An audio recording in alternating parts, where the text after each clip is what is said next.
Hey everybody! Today we're going to be making a lava lamp. What you're going to need is a water bottle, 3/4 cup of water, vegetable oil, and some sort of fizzing tablet. I'm using a denture cleaner because I have some for my to clean my saxophone mouthpieces. I'm also going to use food coloring. It's not required, but it makes it show up a little bit more. If you're going to use a bottle smaller than this is about a 1 liter bottle, then just scale everything down. Use a little less water. So let's go ahead and get started. I'm going to put the water into my bottle.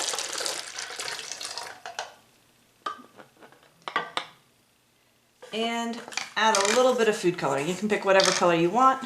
Let's make a green lava lamp. So I'm just going to put like 2 drops in. You can use however much you want, make it darker or lighter. Now I'm going to fill the bottle the rest of the way up, just about, with vegetable oil. I'm using a funnel so I don't spill.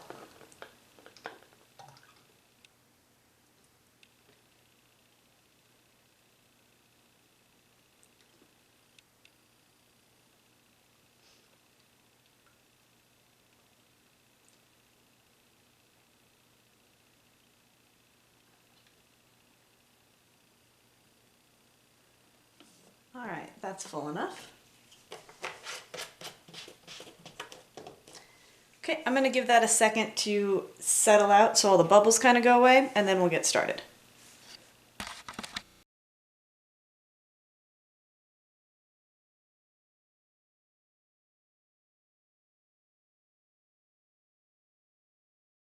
Okay, so we now can see 2 very distinct layers. We have our water, that's green, down at the bottom, and we have our vegetable oil on top, which is in that yellowish color.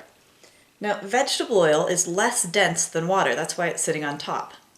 It's also hydrophobic, it doesn't mix easily with water. So that's why it's staying in 2 different layers as opposed to blending together like the food coloring blended with the water, because it is hydrophilic, it mixes with water just fine. So what we're going to do now is take our fizzing tablet, or denture cleaner, and we're actually only going to use half of it. So I'm going to go ahead and break it in half. And I'm going to go ahead and drop that into my bottle and see what happens. Here we go.